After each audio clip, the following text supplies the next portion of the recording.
రాత్రి 1 అవుతోంది. కార్తీక్ తన కారులో ఒంటరిగా హైదరాబాద్ హైవే మీద ప్రయాణిస్తున్నాడు. అతను ఒక ఆర్కిటెక్ట్. వరంగల్ దగ్గర ఒక సైట్ వర్క్ చూసుకుని తిరిగి వస్తున్నాడు. బయట కుండపోత వర్షం.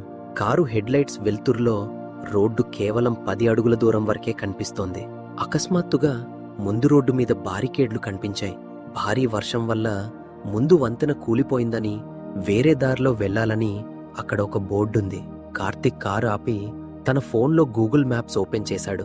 Alternate route found, saves 30 minutes అని ఒక కొత్త దారిని చూపించింది మ్యాప్. ఆ దారి ఒక పాత అటవీ ప్రాంతం గుండా వెళ్తోంది.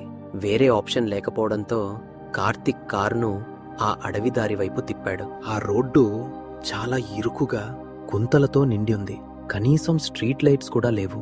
అడవి ఎంత దట్టంగా ఉందంటే చెట్ల కొమ్మలు కారు అద్దాలను రాసుకుంటూ వెళ్తున్నాయి.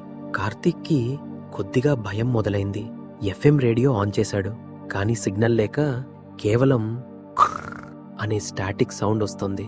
సరిగ్గా అప్పుడే ఫోన్లోని మ్యాప్స్ నుండి వాయిస్ వినిపించింది. In 200 metres turn right. Karthik వింతగా ఫోన్ వైపు చూశాడు. సాధారణంగా వచ్చే మెకానికల్ కంప్యూటర్ వాయిస్లా లేదది. ఎవరో ఒక మహిళ గొంతులో భయంకరంగా గుసగుసలాడుతూ చెప్పినట్లుగా ఉంది. సిగ్నల్ వీక్గా ఉందేమో అనుకుని లైట్ తీసుకున్నాడు. కారు ముందుకు వెళ్తుంటే ఆ రోడ్డు పక్కన పాత సమాధులు కనిపించడం మొదలయ్యాయి. అది ఒక పాడుబడిన శ్మశానంలాగా ఉంది. Turn now. మళ్ళీ అదే వాయిస్, ఈసారి కాస్త గట్టిగా. కార్తీక్ కుడివైపు చూశాడు. అక్కడ రోడ్డు లేదు, కేవలం శ్మశానం గేటు మాత్రమే ఉంది. లోపలికి వెళ్లడానికి ఒక చిన్న మట్టి దారి ఉంది. మ్యాప్స్ కి పిచ్చెక్కినట్లుంది. శ్మశానంలోకి దారి చూపిస్తోంది అని గొణుక్కుంటూ కార్తీక్ కారును తిప్పకుండా తిన్నగా ముందుకు పోనిచ్చాడు. కార్తీక్ కారు ముందుకు పోనివ్వగానే మ్యాప్స్ లో మళ్లీ వాయిస్ వచ్చింది. రీకాలిక్యులేటింగ్. నువ్వు వాళ్ళ దగ్గరికి వెళ్ళకపోతే వాళ్లే నీ దగ్గరికి వస్తారు. ఆ మాటలు వినగానే కార్తీక్కి ఒళ్ళు జలధరించింది. గూగుల్ మ్యాప్స్ ఇలా ఎందుకు మాట్లాడుతుంది?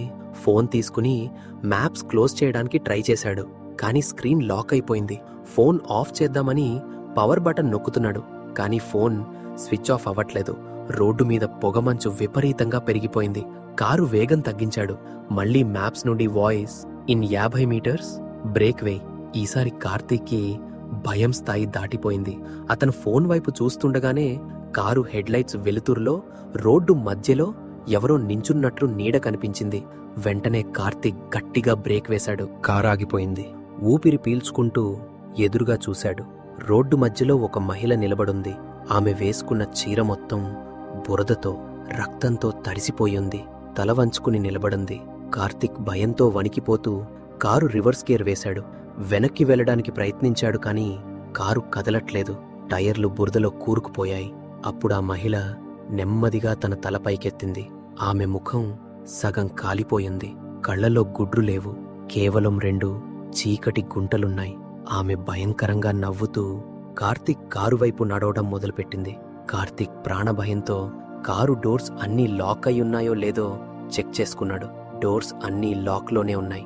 ఆమె కారు ముందు భాగం దగ్గరికి వచ్చి ఆగింది. కార్తీక్ ఊపిరి బిగబట్టి చూస్తున్నాడు. ఆమె తన చేతిని పైకి ఎత్తింది. కారు అద్దం మీద గట్టిగా కొడుతుంది అనుకున్నాడు కార్తీక్. కానీ ఆమె అద్దం మీద కొట్టలేదు. అద్దం బయట ఉన్న బురదను తన వేలితో తుడుస్తూ అద్దం మీద ఏదో రాసింది. వెనక్కి చూడు. కార్తీక్ గుండె ఆగిపోయినంత పనైంది. ఎదురుగా ఉన్న ఆ దెయ్యం నవ్వుతూ మాయమైపోయింది. కార్తీక్ నెమ్మదిగా భయంతో వణుకుతూ తన కారు రేర్ వ్యూ మిర్రర్లో వెనుక సీటు వైపు చూశాడు. వెనుక సీట్లో ఏమీ లేదు. సీటు ఖాళీగా ఉంది. కార్తీక్ పెద్దగా ఊపిరి పీల్చుకున్నాడు. అయ్యా, అంతా నా భ్రమ అనుకుంటూ సీట్లో వెనక్కి ఆనుకున్నాడు. సరిగ్గా అప్పుడు కార్తీక్ ఎడమ భుజం మీద ఒక చల్లటి రక్తంతో తడిసిన చెయ్యి పడింది. అతని చెవి దగ్గర ఒక గుసగుస వినిపించింది. నేను వెనక సీట్లో లేను, నీ పక్క సీట్లోనే ఉన్నాను. కార్తీక్ అరిచే లోపే అతని ఫోన్లో మ్యాప్స్ నుండి మళ్లీ అదే వాయిస్ వినిపించింది. కాని ఈసారి ఫోన్ నుండి కాదు, అతని పక్క సీట్లో కూర్చున్న ఆ దెయ్యం నోటి నుండి. You have reached your destination. అదే సమయంలో కారు ముందున్న పొగమంచు విడిపోయింది. కార్తీక్ కళ్ళు బైర్లు కమ్మాయి. అతని కారు రోడ్డు మీద లేదు, అదొక ఎత్తైన కొండ అంచున ఉంది. కారు ముందు టైర్లు 2 గాలిలో ఉన్నాయి. ఏమాత్రం చిన్న కదలిక జరిగినా కారు 100 అడుగుల లోయలోకి పడిపోతుంది. ఆ దెయ్యం కార్తీక్ చేతిని గట్టిగా పట్టుకుని యాక్సిలరేటర్ మీద ఉన్న అతని కాలు మీద తన కాలు పెట్టి నొక్కింది.